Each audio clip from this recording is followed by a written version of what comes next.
Dinosaur Man. Hello and welcome to Dinosaur Man 64, our regular, if semi-irregular, gaming podcast version of the regular podcast. It has been a while since we did one of these, which means we've played lots of games. I am back, and if this was Street Fighter, I would be Ryu, the strong warrior, and I brought along with me my compadre, Ken, in the form of special guest, Matthew McGowan. Oh, great. So I'm just a Firebase clone of you. Excellent. Thanks, Andy. But it's okay, because it wouldn't be just the two of us doing this, and it wouldn't feel right if we didn't have our blanker, ugly green monster, Alex Hudson. What the fuck is that? I don't know Street Fighter, and I know that isn't good. You are in no way, shape, or form a Brazilian, monstrous being. Let's just glaze over racial stereotypes in that first Street Fighter 2 game. Well, we have. Can I just make a suggestion as to who you could have introduced me as? Yeah. Famous Street Fighter character Mario. I think he probably turned up at one point. I could have been Mario.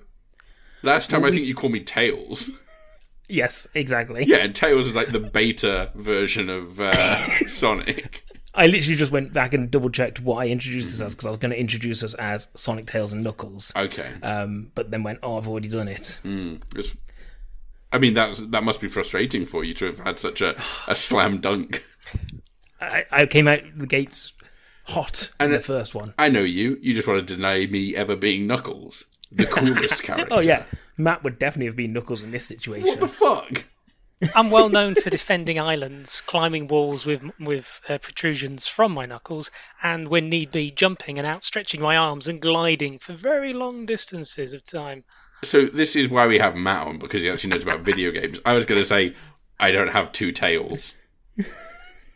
So yeah, to kind of basically back that point up, as everyone will remember from our first version of this, 2 months ago, Matt was supposed to be here, and I forgot to organise anything. But Matt was invited because he is, for want of a better word, a video gamer. He is a gamer girl. He's been selling his bathwater, and we thought we'd get on that gravy train and we'd sell them from our podcast. So if you want to buy Matt McGowan baby girl bathwater, now is the time to buy. That's your Twitch handle, right? Matt McGowan baby girl bathwater. Don't know if I necessarily agreed to this sort of e-girl promotion that I've now become part of. I mean, I was happy. You've listened to the podcast before, Matt. Come on. You knew this was going to happen. I mean, there was that, Andy's well aware that I can fake, Twitch hype, and we could turn this into an unboxing video, because, if it need be, because, I've done that before, admittedly, that, I may have had a bit to drink at that point. So, but yeah, thank you for having me on. You came on here stone cold sober? Well, I did kind of have that COVID jab last week, so I've kind of been avoiding alcohol. Doing my bit to sort of get back as healthy as possible, as it were. Can I interject? Yes. It's my podcast. I do what I want. You're going to. How are you feeling from the jab, Matt? Short version, better. Good. So everyone has been saying that, obviously, you get the 2 jabs, and one of them's going to be all right, and one of them's going to be terrible. I am hoping the first one I've had is terrible, because if the first one I had was all right, I think that's it. This might be the last podcast I'm ever on, because I registered an internal temperature of 40 degrees. The human body shouldn't go that high. I turned ghost white. But in fairness, you are Ryu, so that makes sense because of being a flame clone. I don't know anything. I had been put. Yeah, if I was the Ken, and you're implying that my internal body temperature is what is generating my. Oh wait, hang on. Are you Ken or Ryu? I forgot. Well, erstwhile host Andy introduced himself as Ryu. Given the mighty beard he's rocking and the bindle knapsack over his shoulder, he's a travelling martial artist. Is this Dick Whittington? Trust me, later versions of Ryu, he's all into just travelling around and going, "Hey, you're pretty good at fighting. Let's fight," and then dropping his knapsack of. I do that a lot. Yeah. I challenge people to fights all the time. Matt, at any point during your reaction, did you think this is the point where you might be getting superpowers? my main superpower was I just lost track of time and Hey, slept that's a superpower. a lot, Yeah. So you have time manipulation skills. Good to know. Yeah, but the time manipulation skills only happen when I have no sense that I'm awake. Oh yeah, Kind of like it's Doctor not Strange. Yeah, pretty much. I crossed my legs, closed my eyes, my head span around a lot, and then Danny went, "What happened?" I went, "I just saw 11,000 million versions of reality," and went, "This is the one in which I get very ill, so I'm going to be ill." So I better take this jab. Yeah, Good. yeah. Good. Well, we're glad to hear you're feeling on the mend from the jab. Yeah. This is good. And it's a pleasure to have you here as #RealGamer. I think out of the three of us, I think you are probably the best skilled. So, Not even a competition. for those who don't know, firstly, Alex doesn't play games. I get stressed out by games, and Matt can actually play games. I think that's the three kind of criteria. Yeah. Pretty loose, but yeah, their criteria. For those who aren't aware, we tweeted about it on the Twitter that Matt was doing a stream like last week, I think it was. Yeah. You did 5 nights of Fortnite. It was originally meant to be a fortnight, but I realised we were going away to celebrate our fake wedding because the 24th of April was meant to be when me and my wife were to be originally married, but obviously COVID happened, so we cancelled all the original plans. Then we got married in September, but we realised, we cancelled the wedding reception and everything. We didn't cancel our accommodation. Let's just go away for a weekend. So couldn't really stream whilst on a wedding weekend away. So I just did 5 nights of Fortnite for alliteration. So, what did you do it for? I think there's a Nottingham-based housing association charity called Framework, and they had their Level Up for Framework charity drive running through the month of April. The idea being funds raised from that would help support homeless people have access to technology, both on a level of just being able to use it to better their lives, but also just to entertain themselves when they're being rehoused by Framework. It was just game to give people who don't have the chance to do it to game as well. Friends of ours were behind sort of aspects of the promotion. Comically, Danny, my wife, had done some of the Instagram promotion for that and sort of links, and actually one of our friends did a little sort of soundbite for them, which was kind of cute, how he met his now wife through playing World of Warcraft so many moons ago. It was sort of like, I can do this. I've got a nice new PC. I like playing this game. There's an inherent structure I could follow through it. It ended up becoming a bit of almost like a joke test to see if I could maintain just every night putting in 2 hours. I know it sounds weird, but I suppose it is tough. I went for 3 weeks without streaming because life. Yeah, it was more the sense of realising, I think, as the two of you can probably appreciate this, when you both decide, right, tonight we're going to record a podcast, you kind of have to be on for your hour or 2 hours. Oh, you have never listened to the podcast. That's not an issue for us. But when you sense of you agree to sort of stream, your brain has to say, you don't have to necessarily be like, it's not like doing a live show as such, because you have no idea of where your audience is. But at any moment in time, someone could walk through that door, and like, admittedly, I don't have any form of like face cam or anything, but I was being mindful of like, if I was just chilling and playing this game on the sofa, I'd probably look at my phone in the middle of a loading screen, or you know what I mean. But now it's more of like staying engaged. So thankfully, over the course of the 5 nights, had some people pop on, say hi. Obviously, one of you two did. I'm assuming it might have been yourself, Andy, as part of the Dinosaur Man Twitch handle. He has access to it. I sometimes have access to it. It was also nice that for 2 of the evenings, Danny joined me, and we sort of played co-op together through that game. And then you've got each other's energy to bounce off of, which was helpful. Of course. But it's for a great cause as well, which is always great. And I think this kind of leads us into... if you listened to this episode before, basically what we're going to do is we're just going to talk about games that we've played. And we're going to talk at length about them for varying amounts of time. And I know one of the games that you've played a lot of, obviously, then, is Fortnite. A game that I have played once or twice, we recorded a video of Alex playing Fortnite once, and it never got released because my free trial to Adobe Premiere Video ran out, and therefore I just never put it together. But I still have it on my laptop somewhere. 90% of that time is Alex spent in a bush. We watched a little bit of your stream and went, Matt's great at this game. Like, he must be the best Fortnite player ever.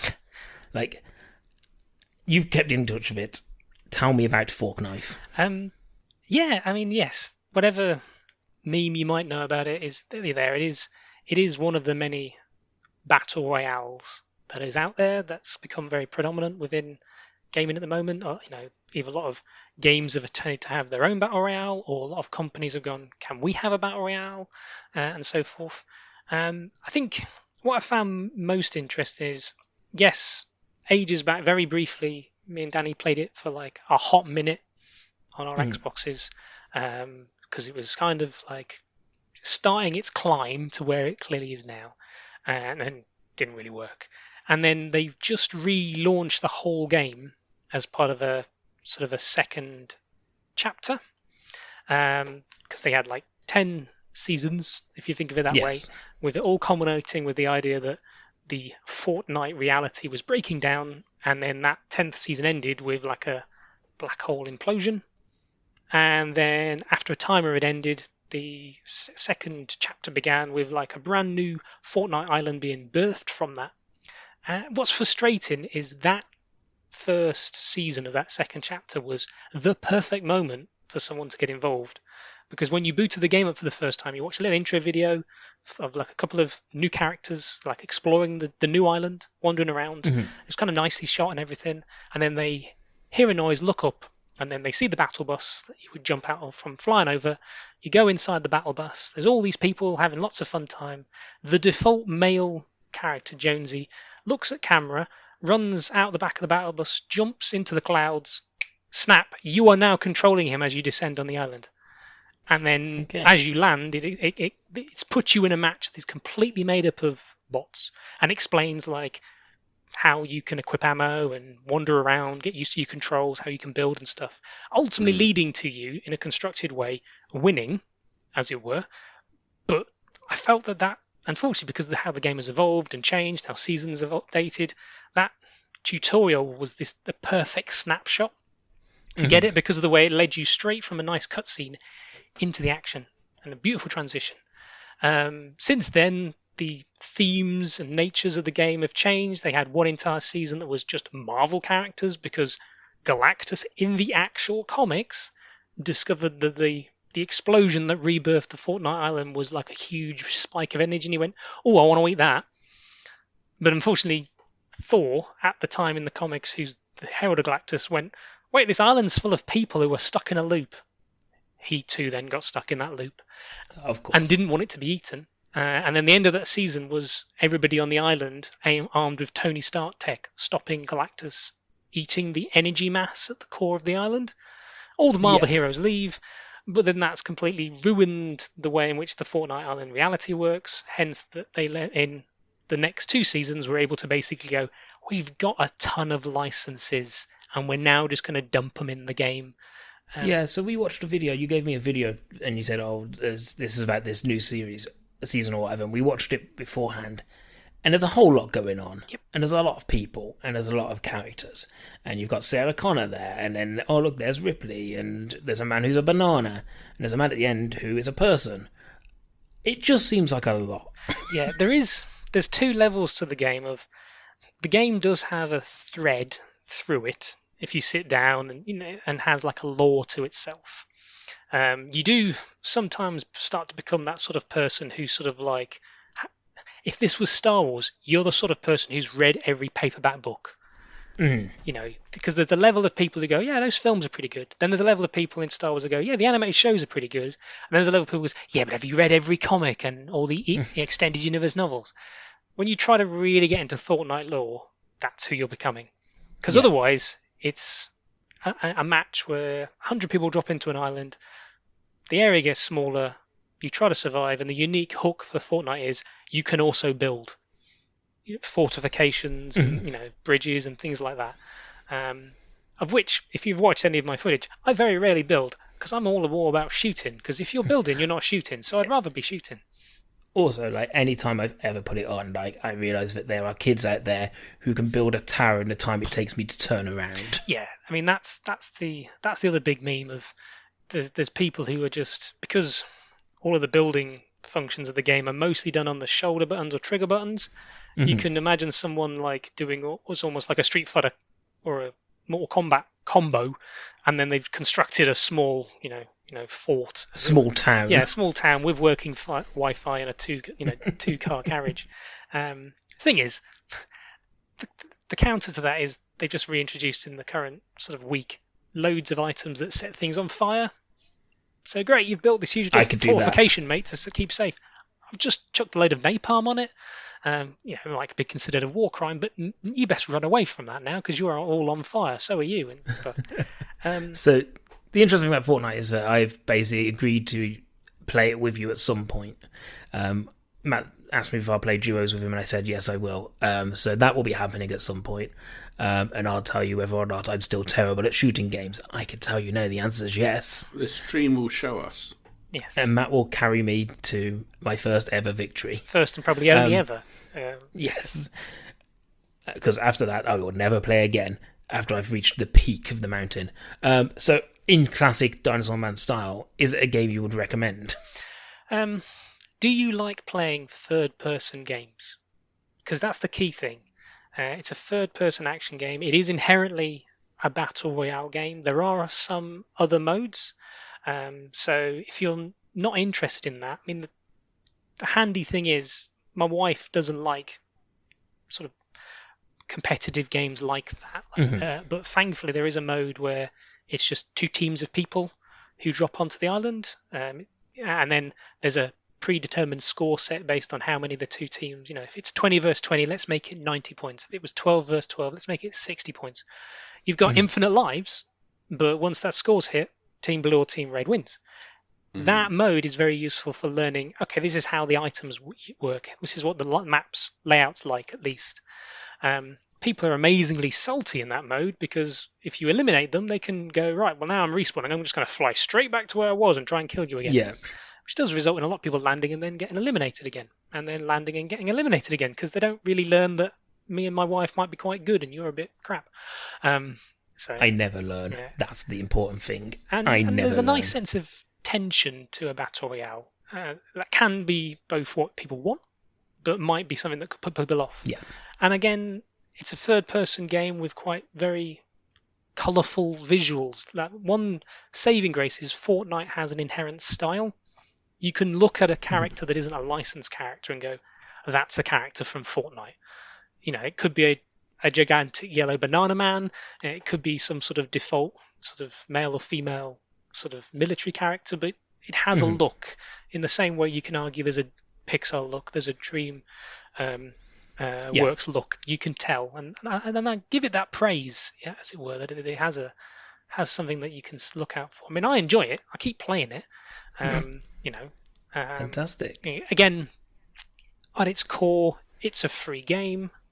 So that sounds nice. So why not try it out? Yeah. I mean, one of our... And you'll quickly get an idea as to whether it is for you or not. Yeah, I mean, if it's not, boom. I mean, I got an idea within one session. And he's never put it down since. Yeah, like you said, it's got to start. I'm surprised it's taken this long for them to actually start putting movies and stuff for it. Shall we move on then? Yes, because I'm glad you do this, because you know me. We've hung out at work back in the day. I'll ramble so much. It's just crazy. Well, shall we talk about the game that everyone is excited to talk about, that everyone's come for, the game that I've been waiting for all year? Shall we talk new Pokemon Snap? Please do. So, anyone who's listened to the podcast will know that I've been excited for this game for a while. Anyone who knows me personally knows that I have built my entire personality on saying that Pokemon Snap, the original, that I played when I was 10 years old, is the greatest video game ever created. And I stick to that. New Pokemon Snap is basically a new version of that game where, in case you don't know what this is, it's a loop game where you go around and you do loops of the same course continuously. and you are tasked to take photos of Pokemon in their natural environments. And as you go around, you get different items that can make the Pokemon do different things, and you can change kind of the environment. You kind of level up the environment to the point that it changes, so that then each loop is slightly different. And you take photos, and your photos are graded between 1 and 4 stars, and they're graded on things like position, like are they center of the camera, are they in a good pose, are they size, and the professor's a size queen. That's what we've learned. He loves a big photo. And you go around and you take these photos, and it's got like different things. It's got one thing that's missing from the original game. It's missing the Pestaballs, which were great because they annoy Pokemon, and I love annoying it. But you can use apples, I found, to annoy Pokemon, which is great. I've been having the time of my life in this game. So me and Alex talk about this regularly. Whenever I'm looking to get into a new game, the first question you ask Alex is, will it stress you out? Yeah, of course. I have to live with it. Like, it's more about me than it is about you. I don't care if you get stressed. I care if I have to experience you getting stressed. I don't do well with like Tetris Effect stressed me out. As a game that was supposed to calm me down, it made me unbelievably stressed. Pokemon Snap, like new Pokemon Snap, is such a calming experience. Like going around, and I went through the first like course, and as soon as I was like, yes, I'm home. I need this. And like I was turning to the right, and I was like, oh my god, and I'd be like, so you might. Like, your first route is going through and just understanding how the level works, but you might just catch something out the corner of your eye and be like, oh, I need to keep an eye. So next time you turn around, you're like, oh, I could take that photo. It's been a great experience just to kind of go around and take photos of Pokemon. And at its core, it's such a simple game. Like, the core of it is. But it is so enjoyable. And what I've also enjoyed is, like, so I've been streaming it a little bit as well, and then I've also been playing it while you're in the room, Alex, and what I've quite enjoyed is for people who, so Matt's been in the stream and I know you've watched it, Alex, like for people who probably don't have much interest in this game and just come along to watch, how invested you get in kind of deciding what are good photos. Like Alex got annoyed at me the other day because I didn't pick the photo that he wanted me to, and it didn't do as well as we thought it would. It would have been better, 100%. And then we took a picture of a Machamp on the stream, and Rory, who was watching, and Matt were like, that's a great photo of a Machamp. And I was like, it's just a really great kind of community game of just being like, wouldn't you kind of understand what it is? It's just a lot of fun to do that. I had to resist a lot of urges when watching you stream, because I have to remind myself that obviously Alex might have the slight benefit of this. When you were wandering through on your predetermined, shall we say, ride through a zone, I can't say, oh, look there, because by the time you've glanced down at the Twitch chat, ooh, look there means nothing. But if we were like sat round on the sofa, there's almost like it gains this cool like secondary, like second and third player sort of ooh moment, which was quite exciting. So I mean, even still, Andy gets incredibly distracted even when you're trying to point him in the right direction. So, for example, yesterday, I think it was, there was a moment where I was kind of like, oh no, there's something over there. And then on the way over there, something else happened. And that then takes precedence. It's whatever is most recently movement on the screen. So almost like as Andy's favourite set of prehistoric movie shows, his vision is based on movement. Yes. So as long as something's 100%. faster and moves closer to him, And I'm going to take slight umbrage with the fact that you said that this game is ultimately a calming game. I think it is for the most part, but at the same time, you get really annoyed when you miss a shot. That Lapras yesterday really annoyed me. So the Lapras annoyed you, and then I pointed out a secondary Lapras, and you seemed like you were taking that picture out of spite. But then there was one moment where what was it? That was it. It was you wanted to get a picture of a bird waking up another Pokemon, and you were like, "I know it happens, and I know I need to get a great photo." And then you took the photo, and you went, "Oh fuck, this is a shit photo." There have been many a times where I've just gone, I'm not even embarrassing myself taking that photo to the professor. Yeah, you seem so tied up in what the professor thinks of you. I'm going to tell you this now. If a professor is an oak, then I don't care. This is a made-up professor. Professor Mirror loves photos, and he loves them when they're big. Terrible name. Professor Mirror. He's got a nice little story going on as well, but I don't really care about it. All I care about is... Elm. Other woods. Mirror almond. tree. Yeah, the famous mirror tree. But yeah, I've been kind of just enjoying going through them.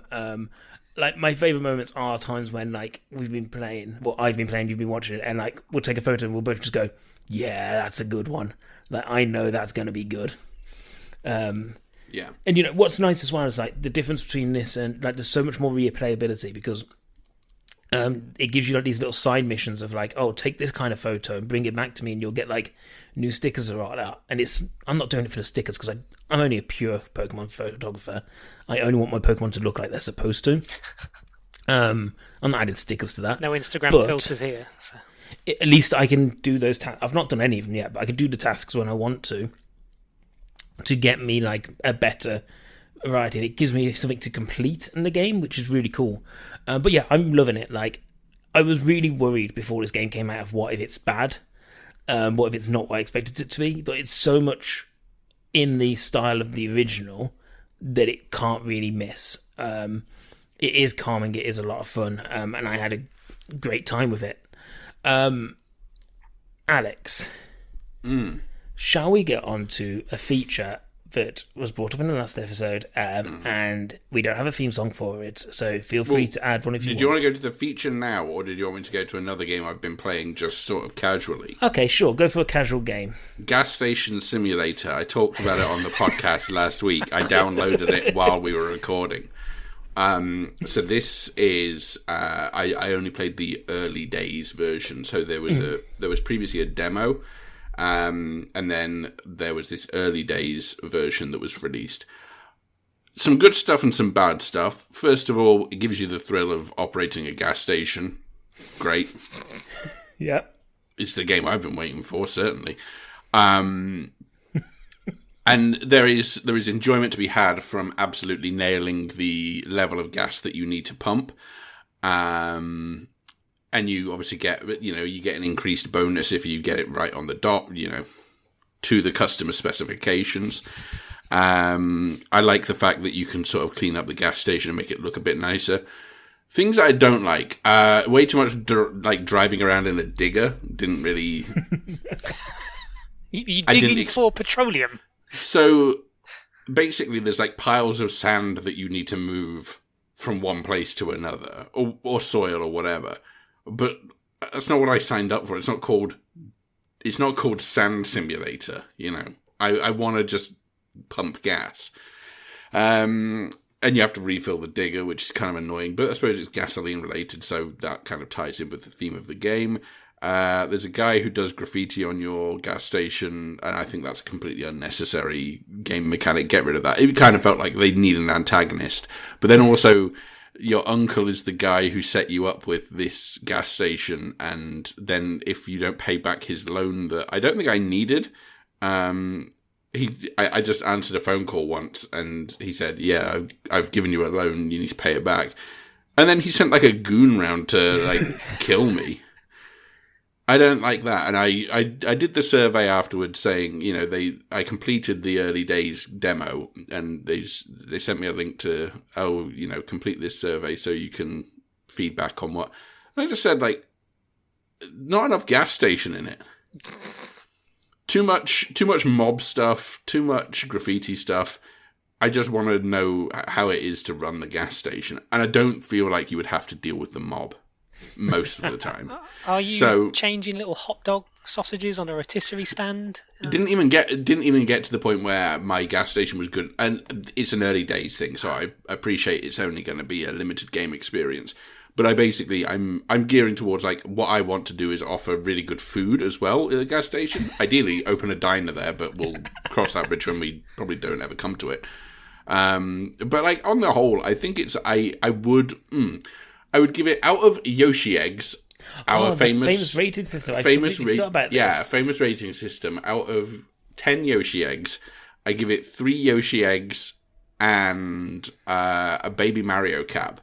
Baby Mario cap is worth 3 Yoshi eggs, so that totals 6 Yoshi eggs. You seem to have forgotten we never explained the rating system. Oh, sorry.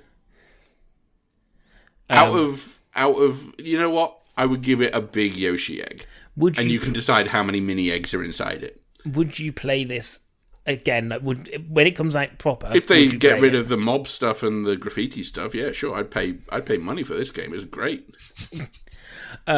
Just because I feel as I didn't give an actual rating for Pokemon Snap, then I will give it 3 Pikachus with little electric cheeks out of 1 Blastoise sleeping on a beach. In that case, then Fortnite is 3 ninjas flossing out of 5 battle buses, I guess. So there we go. Cool. I should have done mine geared towards what the actual contents of the game it doesn't is. matter. Fine. 5 pints of gasoline. That is I think, is that how it sounds every time the ice cream man drives by on a podcast? Maybe. He's delivering our Solero shots. He knows it's getting to summer. I don't think they've been mentioned in a long time. Okay. Cool. So just to briefly bring up a game that I played, and I'll talk about it really briefly, in terms of stressful games. So while playing one of my most relaxed games this past couple of months, and another relaxing game I'll talk about shortly, I also played my most stressful game I've played in a long time, which is called FIA European Truck Racing Championship. A game where you get to play as a truck racing guy. And I only did the license, so which you have to do to be able to get into the career races. mode. Yeah.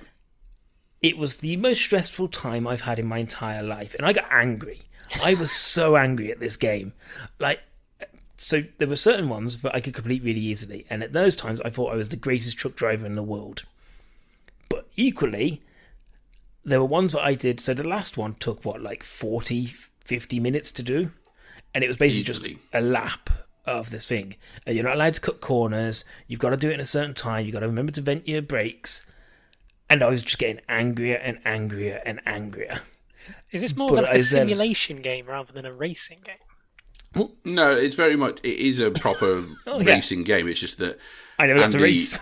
Andy wanted to do the career rather than just do a quick race. And in order to do the career, you have to progress through obtaining your racing license. Eddie Stobart needs to race properly. So it's a thing that happens on Formula One simulators and things like that as well, where you have to go through all of it. It's a way of learning the mechanics of doing a lap. You know, I hate the mechanics. Yeah, and here's the problem, is that I think you don't like racing games, and therefore that's a problem. I would have liked it if it didn't tell me that I had to keep venting the brakes. No, because you also didn't like corners. You didn't like. Yes, that's the other problem, and that famously is not allowed during any racing. And then it kept being like, oh, but your truck will veer wildly. Like you put a little bit of steer on it, and it goes off the track and crashes. These are high-speed performance vehicles you're dealing with. And there was a point where you were like, oh, you don't have to play this game. And I was playing it on stream, and it's like you could just stop playing. Like at any time you could stop playing. I was like, I am one off getting my license now, and I'm gonna get it if it's the last thing. I said that halfway through the license. I'm telling you this now. Terrible game, worst game I've ever played. But I think good for a fan of that. Oh yeah, I'm sure if you like bad games, it's great. Okay, so your rating? I give it 0 wheel nuts out of 1 vented brake. Okay. Right. So should we move on to the segment that doesn't have a name? Yes, so let's do that, and then I'll go back to Matt. So let's talk to the segment that doesn't have a name. We don't have a theme song for it, but for every one of these episodes, we make Alex play a game. As best gamer of the podcast, he should have to play a game and have to put at least 5 hours into it. Last time it was Blair Witch. This time it was Hitman. The first series of Hitman games. I think basically because we'd seen Hitman 3 had come out, and then you kept telling me, oh, I'm great at Hitman. So I kind of said, put your money where your mouth is, play Hitman. Completed it, mate. You were great. Yeah. So you put more than 5 hours into this one. Yeah, and I completed it. You hit all the men, yes? I hit, and the women too. Not just don't take that out of context, everyone, and then he's a person. Make an incriminating drop or something. Yeah. I thought this the episode you get cancelled. Got all the targets, did all the missions. There's some stuff that I think... So I played Hitman 2 Silent Assassin in maybe 2003, which I thought was good. And I had that for GameCube, and I completed that. And then this is the first time I've played a Hitman since then. I think it mainly retains the charm of the original Hitman. It adds in a few like fiddly bits, and there's a lot of glitching when it comes to dragging bodies that I don't like. But mostly, you know, it still does the job really well. So I was quite happy that that was the game for this time, because it was a game that I understood the fundamental mechanics of the game, rather than with Blair Witch, where I was just like, oh, so it's a walking simulator. So I get it. Hitman's basically like an episodic game where you play the titular Hitman, and it gives you like targets to kill within the level, and you go and kill them, and you get like different ratings for how well you do them. And what we learned very quickly is Alex is better at this game if I don't talk. Yeah, you kept recommending stuff, and I was just like, I don't think this is right, but I'll do it anyway. And then like I'd come out with a 1-star rating, or I would get recognized by someone. I'm like, that wasn't going to happen if you didn't tell me to do that. Like, I made the game worse. Yeah, 100%. You were like, oh, what if you just, shot this person right now? And I was like, oh, okay, I'll do that instead. But also, there were definitely levels like, so there's some levels that I think you were really good on. And then there were others where you could tell by the end of it, you just got frustrated and you would just shoot a guy and run. Okay, well there's one example of that. I remember it very clearly. Yeah, and that was because I'd done really well on the rest of the level in terms of doing things secretly and being quite covert. Mm-hmm. And then, like, the last thing, I was just like, I just want to get out of here. I think I was tired of playing the game. I think the fact that levels can go for like 40 minutes to an hour as well, like, sometimes it's just a lot. And I was just like, right, well, I may as well just shoot him here in the middle of the restaurant with everyone looking, and then run to the boat. And I ran to the boat and I got away. A lot of people would say that was kind of ruining my game plan. I'll say that was my game plan for the entirety of that mission, was that I was always going to just go out guns blazing like that. It was fun. So my question to you for this is really, because it's another game where it has a lot of replayability in types of like the ways you can kill people, the kind of star ratings you can get. You didn't really go back and replay any of it. I never would. You kind of I agree with you in the sense that it's supposed to be with a game with replayability, but I see absolutely zero replayability for me. I've done it. I know that. You saw credits. I don't need to do it again, because like I know that if I did it again, I'd probably just do it the same way. I'm pretty sure you skipped cutscenes as well, because you were just like, I don't need that. I don't care about the story. There's this sort of storyline that goes through it, and I guess then continues through the next couple of installments as well. But like, I'm watching it going, I don't know who any of this stuff is, and I don't care, so skip. And I skipped, and it was fine. Fun. What's my game for next month? I think you should play, because Resident Evil 8 has come out now.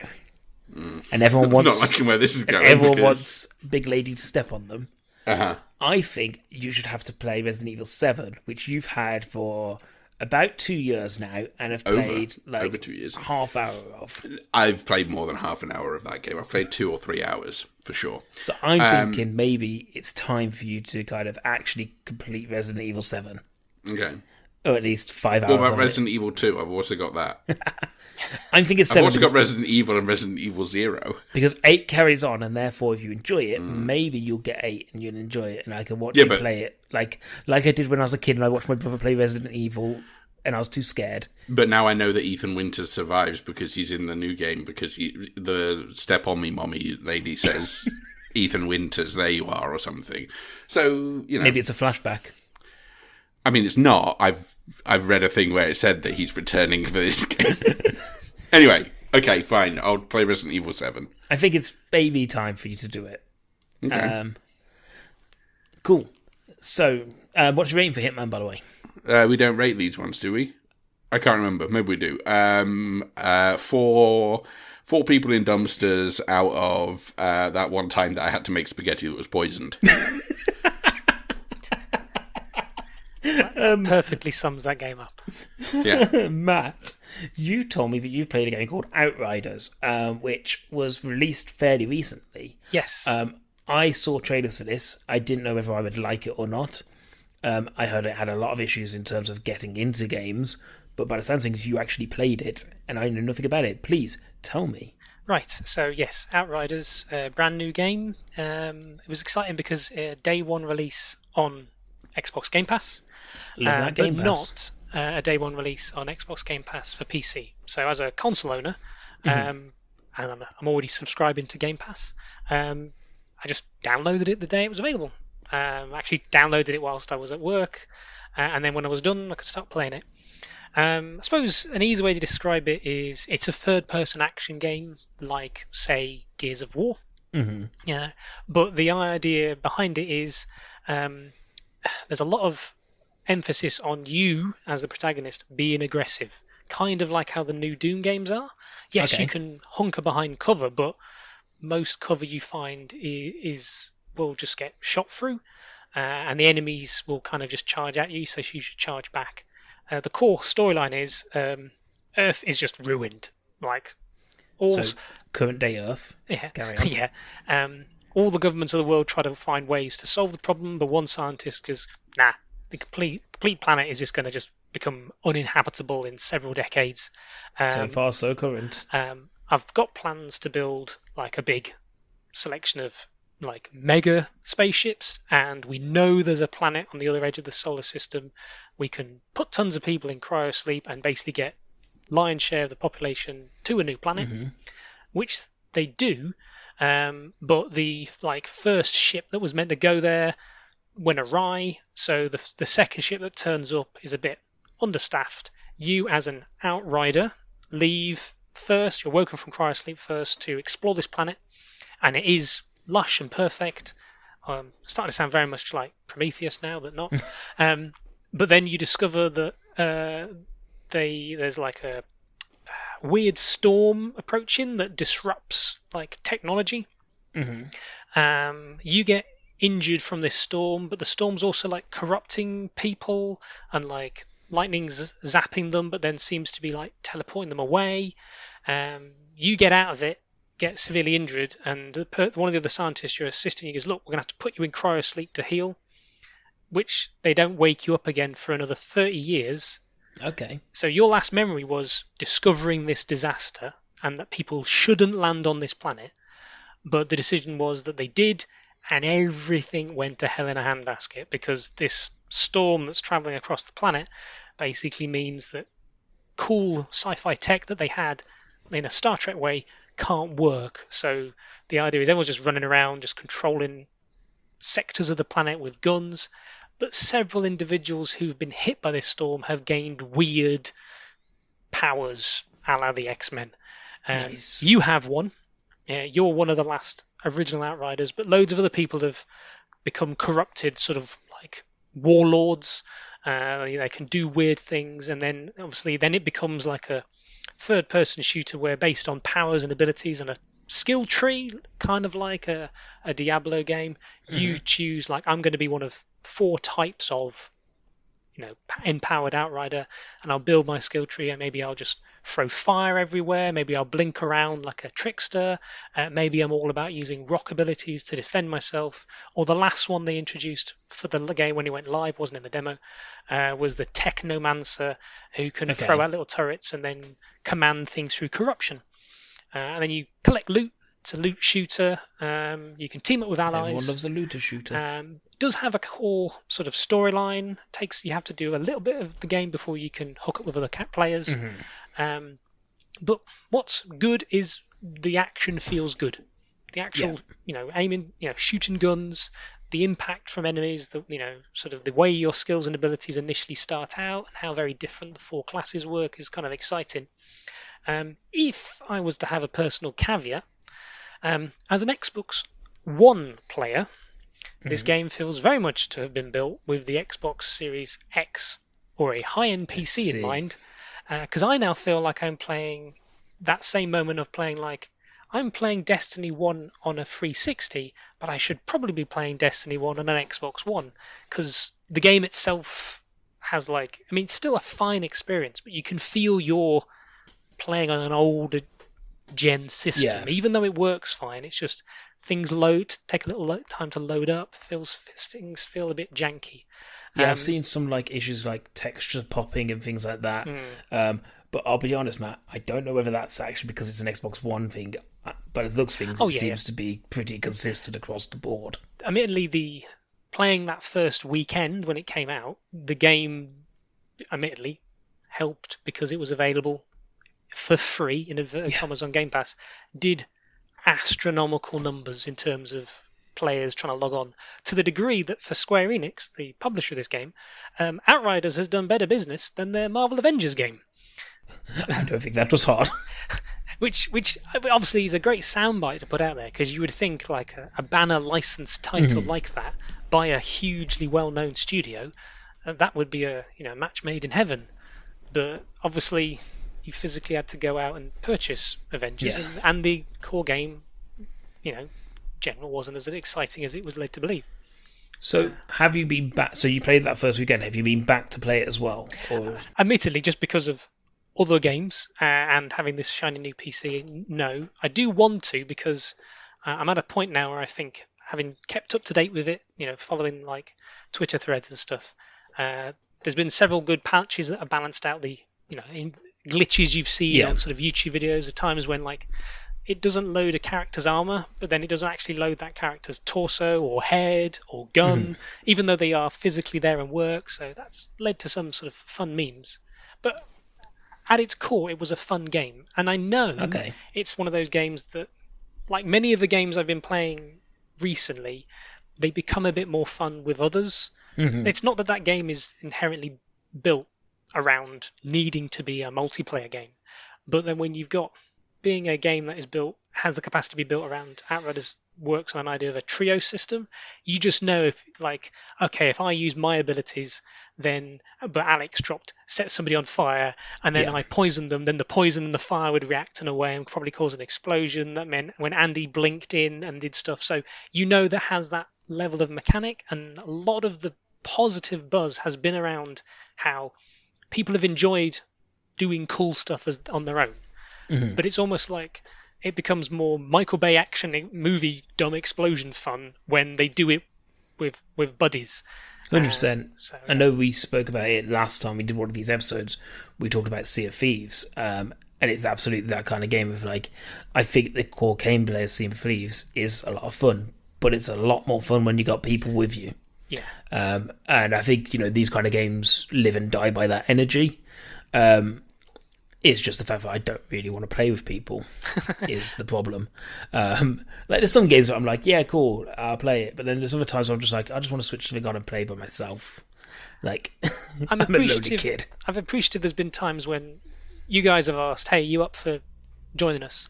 I've got my friends, James and Sophie. James in particular plays a huge amount of Apex Legends because, again, it's another free game.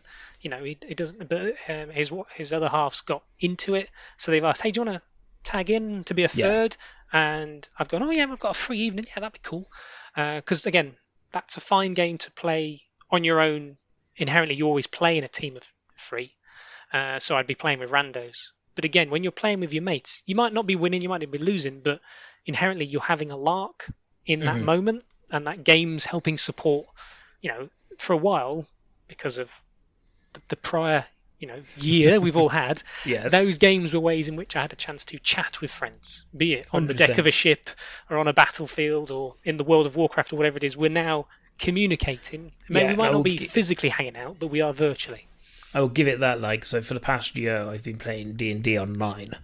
And by that I mean it's with my friends, but we've all been on Zoom playing it, kind of using an online tabletop, and that has been kind of great in the sense that it's allowed me to see people that aren't just Alex for an entire year, and that's nothing against Alex. It's just let me see other people, and that's been great. And I think there is something about video games that innately allows you to connect with people in that kind of environment, which is great. And I think it is something that does sometimes get lost when talking about video games, but actually they are great for community. And while there are some toxic communities, I think they're probably fewer and far between than are kind of accentuated. I think I'm pleased to hear that more organisations are mindful of the sort of audiences that they're sort of inadvertently enticing or allowing to fester. Because yes, those people have spent money, but then those people are potentially, those worst case scenario people could basically causing others to not want to stay, or find people within those communities. I do, on one small level, kind of miss. Again, it's a practical sense. I can't remember the last time I played Rock Band with my bunch of my mates, but that would involve four of us standing in the same living room. And as I'm in a bubble with only one other person, you can't really play 4-player Rock Band locally without it being in, again, I can't really have all my mates sat around my house with masks on when one of us, me, is going to be shouting into a microphone. And I don't have enough of a living room for us all to be 2 meters apart. So. Yeah. The answer to that is to become sort of a Frank Zappa multi-instrumentalist. I used to play Rock Band when we went to uni. And on there is Say Ain't So by Weezer, and I taught myself to ace both the guitar and vocals at the same time. That is my greatest gaming achievement. Meanwhile, I was 0%ing the drums just to sabotage. So, I will briefly cover a couple of others. Did you have a rating for Outriders? It would certainly be... It's weird, really, because I can't make any sort of... I'd certainly give it 4 fire explosions out of 1 iced up enemy boss encounter. That's a good enough rating for me. It might have not even be in the game, and I'd still let you have it. So let's talk quickly about a couple of other games that I played. So, talking about chilled games that I needed, we did the Oscar stream. We stayed up till God knows how long in the morning. And the next day, I was very tired, and I felt like for some reason, I just thought, I should stream. I've got a day off work. Like, this should be a day. And I was like, I need to stream something that's relaxing. And I put a poll out and a couple of options. And the option that came through was a game called Donut County. Donut County is a game where you play a little raccoon who creates holes in a city, and you move that hole around to have things fall into it, and everything that falls into it makes the hole slightly bigger until eventually you can suck down everything in the map. And there's little puzzle elements to it, but actually it's a fairly easy going game. I enjoyed it. I had a lot of fun. It was perfect. It was absolutely the game I needed at the time, because I needed something that was just a bit chill that I could just get done. And yeah, it's got multiple levels, and I got through it. And by the time I'd finished it, I got towards the end. I was like, I'm just going to finish this game. I think I'm near the end. I'm just going to finish it. And then 2 days later, I went back and just got every achievement, because I was like, I pretty much did it anyway. Like, I might as well just do it. And I'm not an achievement guy, but I was like 3 off, so I was like, I'm just going to do it. So I got a guide up, saw what ones I was missing, I was like, just doing it. But yeah, in terms of its gameplay loop, of just having this kind of thing where you control the hole, and you put stuff down it, it's a really easy concept to get, and it's a lot of chilled fun. Awesome soundtrack, from what I call it. Yeah, sounds great as well, and it's funny as well. It has like these little kind of entries for each thing that you kind of suck down, like this Trashopedia, and each entry is written by the raccoon, and it's quite funny. But yeah, it's on Game Pass, and it's a whole lot of fun, like in terms of like just something simple. And I suppose if you're somebody who's got a family as well, and like you want to get your kids to play something, it's an easy game to get the concept of. 1 raccoon out of 20 holes. And the other game that I've been playing, and probably the game I've put the most hours into since the last time, is so I've been playing Final Fantasy X again. I've got Final Fantasy X/X2. The reason I have this is because my brother got fed of me talking about maybe buying it, and he hadn't got me anything for my birthday. He's like, I'm just buying it for you. So I played this game when I was like 12, and it's probably the only Final Fantasy I put hours into, but I never completed it. So I went, this time I'm actually going to do it, and I've put like 40 odd hours into it now. And basically, it's a Final Fantasy game. It's turn-based combat, big kind of expansive story, all about, saving the land from a giant creature that keeps coming back. You have party mechanics and things like that. It's all standard Final Fantasy. I've quite enjoyed just going back and playing something that I played as a kid. Like, it's almost like that new Pokemon Snap thing of going back and reevaluating something that you spent a lot of time as a kid. And this I've been playing, and I think there are elements to it that are really good, such as the ability to kind of swap in party members and build up these kind of meters where you could do these heavy attacks. But there's elements to it where I'm like, this is very kind of heavy in terms of just its mechanics. And there's certain things where I've just been like, so they've got these temples, and every temple I've just used a guide, because there was once when I was just doing it for like half an hour and I'm like, I just don't get how this works. And as soon as I got a guide, I was like, oh, that makes sense now. But as a kid, I have no idea how I even got past any of them, because those guides didn't exist. So yeah, but I'm enjoying it enough to have put a lot of time into it. But it is one of those games that I'm like, I don't know if it's because I'm getting older. I'm just like, I don't know how much time I've got to give these games. I haven't touched it in like 2-3 weeks now. And I need to go back and continue it, because the reason I got it is I was like, I'm going to complete it this time. But I do also spend a lot of time just grinding in certain areas. That happens as well, where I've just so I was chatting to my brother one night, and I was like, I'm just going to chat to him, so I won't do any story, and I'll just kind of play in this area for an hour, and then I'll go, and then just chatting to him for 2.5 hours, just grinding in the same area. So that happens as well. But it's fun. It's actually coming to Game Pass next week or the week after. So if I'd waited, I could have got it for free. God damn it! But yeah, it's coming to Game Pass. I think it is a very beautiful game, especially at times because it's a remaster. The remastered stuff looks gorgeous, but you could tell the bits that are remastered and the bits that aren't, because there is a definite quality difference. But yeah, it's another one that obviously you would have seen, Alex, because you've been in the room when I've been playing it. But yeah, I'm enjoying it enough. I'm having fun with it. I will give this 1 blitzball out of 2 party members having a romantic moment in a pond.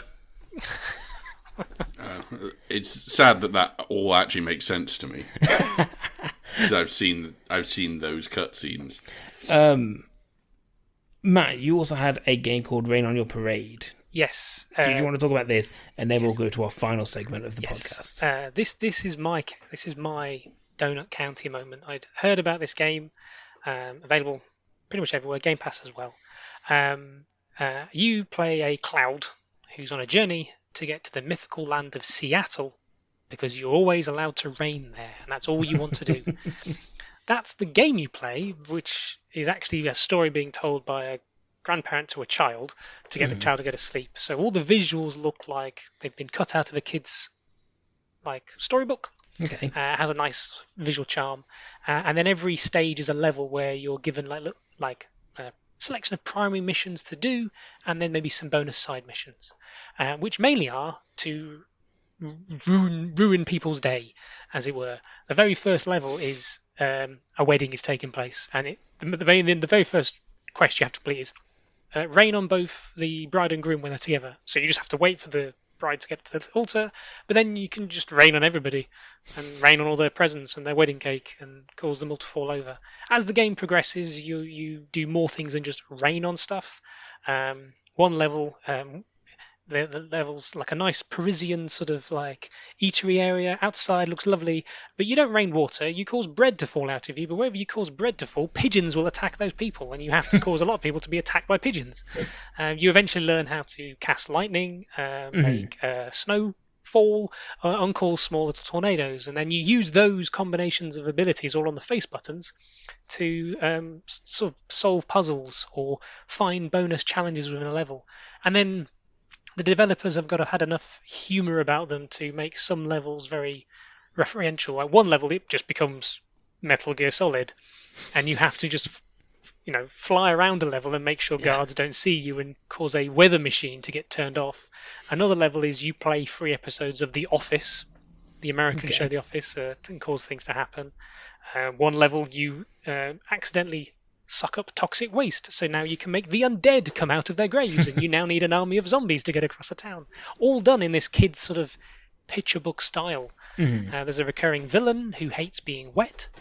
So he's constantly built all these lasers and robots to destroy the city of Seattle. And if you complete the story, you get a new game plus mode, which when the title screen changes to something like you completed the game mode, and then you can then start using all your abilities on the earlier levels. It's Awesome. Beautifully charming, very silly, has a good sense of humor. Nice dumb cosmetics where your cloud can wear hats for no good reason and change its color. Why not? And yeah, I think it was just kind of fun. Somebody wisely described it as having kind of like an indie game studio that knows its budget ranges, but just put its focus on like ideas and charm. Like some of the graphics look a bit rough around the edges if you properly zoom in, but it works. It works. It's like, here's an idea. Absolutely. I'd give this sort of a 5 rainy days, rain on your wedding days, Alanis Morissette style, all the way through. Like, absolutely love this game. This is something you could, happily have a kid play and just let them muck around with. There's like timed levels for like true gamers, and some of the achievements are very daft and hidden and like require perfection. But the core game, the core loop, hell of a lot of fun. I'd heard really good things about it, actually. It's one that I said, it's one of the many things that I'm probably going to downloading from Game Pass that I just never play. But I maybe will try and get around to it. Like, I've got at least 20 of them at the moment that are just there that I've just never touched. But like, I've got them for just in case. Cool. So that kind of gets like all the reviews out of the way. But there is one last segment that we did, which is basically we ask a question and try and give our answer to it. And last time I can't even remember what it was. I think it was like, what game were you best at?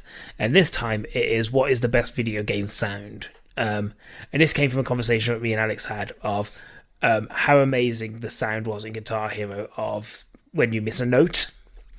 Like the whole ka-chung noise that it makes is a great video game sound. Also, that there's nothing more demeaning than being booed in a Guitar Hero game. Like, a real way to kind of ruin your kind of day is just like, I'm trying my best, and everyone's like, boo. But Matt, do you have an answer for what you think might be the best video game sound? See, this is the problem, is I thought about it, and a variety of sounds came to mind, some of which clearly show my age. Admittedly, when you started this podcast with your little skit, I was immediately reminded that the announcer in Street Fighter 2 pronouncing where you were going, so Japan, USSR, USA, Brazil, was good. Very basic understanding of geography, but that has like a strong level of sound. But then you're falling down the pit of saying like, does a heavy punch sound better than a low sweep and stuff like that? But really, where I was before was sort of, it comes down to which old school video game nostalgia hits heaviest. Is it Mario getting bigger when he collects a mushroom? Great sound. Yeah. Is it Sonic collecting rings? Is it either of those characters getting a form of invincibility, which is a bit more than a sound? It's more of a short piece of music. The better sound for me in Sonic is the sound of him losing all of his rings. Yeah. Like the sound of 1,000 rings just falling on the floor. Link opening a chest, and then that sort of being built up. And then, admittedly, because you've referenced one of the Final Fantasy games, the moving the cursor between menu options in Final Fantasy VII had a very distinct sound. Again, that's exactly the kind of things we're looking for. Yeah, this is it. It's like, it's hitting nostalgia. It's a guard being alerted to your presence in Metal Gear Solid. The classic.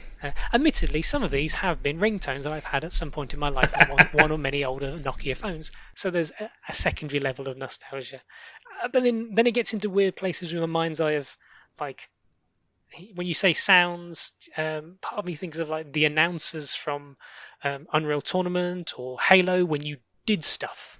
When you got like a kiltastrophe, as it were, and stuff like that, and things. And I got a good Facebook debate happening a couple of years ago with who was a better announcer, and then it became a clear divide of who owned a PC and who owned an Xbox back in the day, because literally two tribes went to war over Unreal or Halo in that respect. I think for me, it's probably going to be a sound from a Mario game, just Mario's because full of them. Yeah, that was early enough that my brain was starting to sort of click. That game has a Disney level of joy and colour to it that gets completely earworm in and drills in and stays there. So it's probably that sound of you supersizing from normal Mario to it's small a Mario to great big Mario. shout. I hadn't even thought of. Alex, do you have any that you want to? Well, obviously, number one's going to be when you hit a frog in Ribbit King. Great noise, great game. There's other good ones, like Yoshi's full of good noises. You do a thing to Yoshi and you're guaranteed to get a good noise. The sort of, it's like a bopper. Good. Wait, is there a fourth person on this podcast? Have we been Yoshi's been here this whole time. Oh, hang on. Let me just... we've got someone trying to get into the chat here. Let me just add them in. It's me, Wario. Oh, hi, Wario. A sound I love from you is when you try to run and your feet go... You like my shuffle? I do. I like the Wario shuffle. Thank you. It's great to have you here, Wario. I brought Yoshi. Okay. Oh. Hey, Yoshi, that's cool. I love that noise. I like the sound of him pooping out an egg in Smash Brothers. Just doing it live on this Google Hangout. Did you have any other sounds? What do you mean, the others, Alex? Those were all made by Yoshi just then. I got a couple of others, and I think, obviously, the sound of Pikmin fucking, great noise. And finally, I mean, like, is there any... Olimar's just like, cut it out! Oh, hang on, we've got more people trying to come into the chat here. Let me just see. Oh, somebody Olimar. Yeah, I'll just admit Olimar now. That was the Olimar Pikmin fucking. He fucks the Pikmin. Oh no. And I thought Wario was the worst. It turns out it really is that kind of podcast today. I thought Wario Matt was the looks worst so person. disappointed with Matt looks so disappointed. Note to self: don't share this podcast with your family. Oh, I'm sorry. I mean, I'll cut that out if we feel like it's necessary. Never. I don't know. We could probably cut that out. Look, I shouldn't have admitted him into the room. No, I think I've done enough damage. My only other one is Banjo's in Banjo-Kazooie when Banjo goes is a great noise, and also when Kazooie makes the squawking sound. If we're doing best bits of music, then the Banjo-Kazooie title music is definitely up there.